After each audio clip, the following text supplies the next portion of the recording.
Olá, sejam todos muito bem-vindos ao canal Rita de Cássia Crimes e Mistérios. Vou avisando para vocês aí não esquecerem desde o início, curtam, compartilhem, se inscrevam no canal e nós estamos chegando a quase 500 inscritos, então não deixe de se inscrever. Bem, a história que eu vim contar hoje, né, é uma história que, na verdade, ela divide muitas opiniões, né? Que é uma história que aconteceu na década de 80 da Marianne Bachmeier. Essa história, ela aconteceu ainda quando tinha a divisão, né, das Alemanhas. Ela vivia na Alemanha Ocidental. Ela é uma mulher que ela foi vítima aí de violência, tá? De abuso sexual. E ela engravidou. Ela teve 2 gestações. Uma delas durante a adolescência e outra também. Todas, pelo que a história conta, vítimas, né, de abuso. Não se deixa muito claro como era a vida dela, né, antes aí, infância e tudo mais. Só que o que se deixa transparecer é que era uma vida um pouco complicada. Até aí, ela não quer ficar com essas 2 crianças, porque ela não tinha condição de cuidar. Então, ela dá essas crianças para adoção. Só que a Marianne, mais tarde, ela tem aí a 3ª gravidez. E ela decide ficar com a criança, mesmo sendo mãe solo, cuidar aí desse bebê e colocar essa gestação aí para frente. Ela se torna mãe, novamente, de uma menininha chamada Anna. E a Marianne, gente, ela tinha um pub. E ela não tinha mais ninguém que cuidasse desse pub.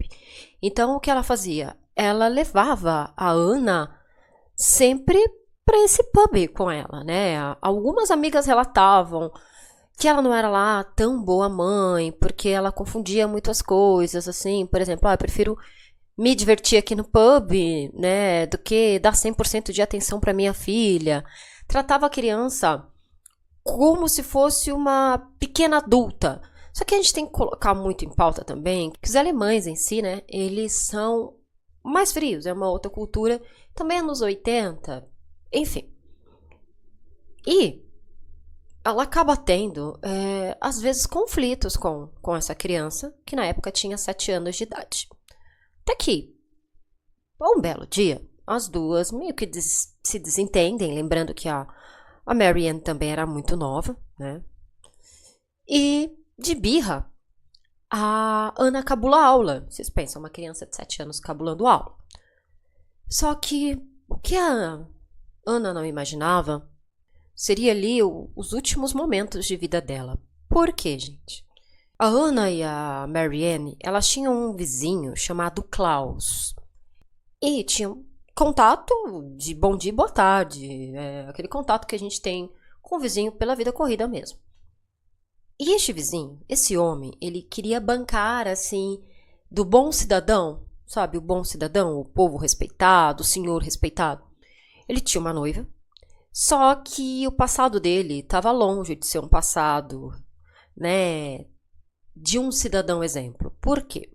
Ele tinha sido condenado por abuso de 2 crianças. E foi condenado na época, né? E ele voluntariamente ali se ofereceu para fazer um castramento químico, uma castração química, perdão. E fez o procedimento, só que depois ele se arrependeu e pediu ali para o Estado para reverterem essa castração química.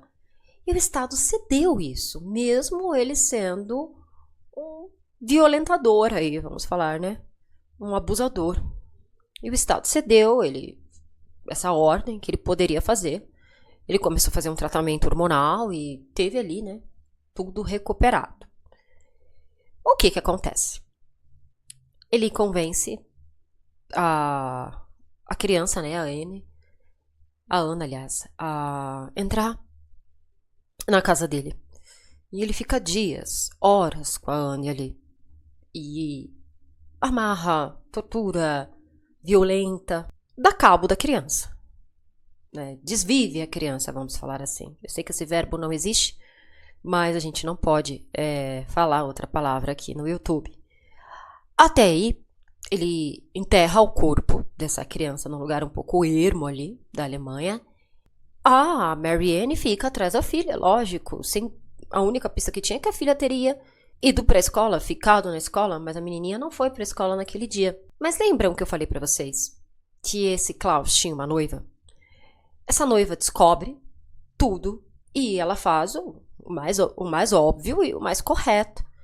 Ela entrega o Klaus para as autoridades.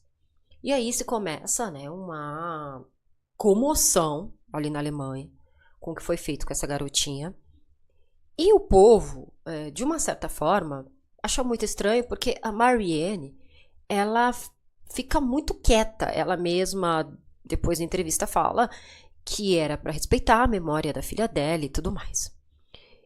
Então, o Klaus, em 1981, isso com a garotinha aconteceu em 1980, e ele foi a julgamento em 1981, até todos os trâmites da justiça acontecerem. Ele, no segundo dia de julgamento, estava ali, né, no júri, e o que ele defendia, né, que, gente, olha, é nojento. Eu acho que a única coisa que dá para falar, a única classificação que sai é nojento. Segundo Klaus, ele fala que ele encontrou a Anna e que a Anna disse para ele que se ele não desse dinheiro para ela, ela contaria para Marianne, mãe dela, que ele tinha abusado dela. E, por incrível que pareça, a corte ia aceitar, gente, essa desculpa. No final, né, do segundo dia de julgamento, ainda não se tinha o veredito do juiz. A Marianne estava no júri, estava assistindo ali, né, o julgamento. Quando o Klaus vira de costas, ela tá assistindo o julgamento tipo, com um sobretudo ali, comprido e tal. Quem não sabe, sobretudo aqueles casacos compridões, né? Ela abre o sobretudo, puxa uma arma e defere 8 tiros nas costas do Klaus, sendo que 7 desses tiros o atingem. Ele é socorrido ainda no tribunal, mas não resiste. E aí se começa uma outra, né, discussão aí na Alemanha, um outro clamor, se ela deve ou não ser presa, porque ela foi fazer justiça com as próprias mãos, porque realmente ela teve medo desse cara sair inocentado. Porque, gente, de uma certa forma, um abusador fez uma castração química voluntariamente, depois voltar lá, pedir para essa castração ser revertida e o Estado ceder. Vamos parar para pensar, a pessoa foi condenada. Foi provado que foi ele, que ele já tinha aí os antecedentes. Peraí, essa mãe ela teve todo toda a razão, de uma certa forma, de pensar que ele poderia ser inocentado pelo júri. E começou-se aí todo esse clamor, uma divisão aí no país. Só que começaram a se analisar na época, escutem isso, que uma pessoa que está sob forte emoção não acertaria a quantidade de tiros que ela acertou no Klaus. E, querendo ou não, essa tese da época pesou muito no julgamento da Marianne. O julgamento dela aconteceu em meados de 1983. E o que mais se discutia? Se ela seria condenada por homicídio culposo ou homicídio doloso. Para quem aí é leigo, homicídio culposo é quando você não tem a intenção de matar. Vamos supor, eu atropelei uma pessoa e a pessoa morreu. Por mais que eu pare, preste socorro, tudo, eu matei a pessoa. Só que não foi a minha intenção. Eu vou responder por homicídio culposo. Agora, se eu fui lá, peguei o meu veículo e tive a intenção de ceifar a vida daquela pessoa e consigo ceifar a vida dessa pessoa, tá? Porque tem a tentativa, que é outra coisa. Mas eu consigo. Aí sim, é homicídio doloso. Eu tive a intenção de fazer. Eu pergunto pra vocês, depois dessa explicaçãozinha jurídica, o que você, até, meu Deus, sai o S. O que vocês acham que aconteceu? 5 segundinhos aí pra pensar, porque senão o vídeo fica muito longo. Gente, uma coisa ficaria óbvia, né? Que ela foi julgada, foi condenada não só pelo homicídio, mas ela foi condenada por porte ilegal de armas, homicídio culposo, quando não se tem a intenção de matar. Segundo a Anne, não, perdão, tô confundindo. Eu tô com N na cabeça, a Ana, mas a menina com N, a menina é Ana, a vítima, e a mãe é Mary Ann, tá? Eu para nome, meu Deus do céu, meu ídolo Beto Ribeiro, a gente tem o mesmo problema com o nome. A gente fez o Winchester. O Winchester tinha uma N. N. Outro também você fez a interação também, tinha uma N. Tá cheio de N por aí. A minha sogra é Ana, só que é Ana Rita, né? Mas faz chamar de Rita, que é meu nome. Eu não esqueço. Se eu esquecer meu nome, gente, aí o caso já tá complicado. Mas voltando. A Mary Ann, ela assume que ela queria matar, mas que ela não planejou, porque foi defendido durante um tempo que é como se ela tivesse treinado. Há rumores de que ela teria treinado tiro no porão da casa dela. E ela nega, ela fala que não. Ela fala que ela queria matá-lo, mas ela não ficou planejando como seria. Falou que no dia, simplesmente, ela pegou a arma, levou pro júri e desviveu o cara lá. Só que o que acontece, né? Ela pega aí 6 anos de regime fechado. Mas isso aconteceu aí, esse julgamento, em 83. Em 85, a Mary Ann é liberta. Ela não cumpriu o restante da pena. Ela se casa novamente, tenta ali reconstruir, né, a vida dela. Ela vai pra Nigéria. Há um tempo ela fica ali com o marido. Depois que ela se divorcia, ela vai pra Sicília, na Itália. E ali ela começa a trabalhar, né, num lugar de pessoas que têm câncer terminal. Ela lança um livro chamado Minha História. E ela acaba aí também sendo vítima do câncer e morre de câncer no pâncreas. Existe uma série. Em 2006, lançam um documentário sobre a Mary Ann, que infelizmente eu não lembro por qual lugar saiu. E uma amiga dela, né, apesar que essas amigas falaram tanta coisa que a gente não sabe o que é verdade e o que é mentira, mas em 2006 essa amiga fala que ela realmente treinou tiros ali em um dos cômodos do pub que ela tinha.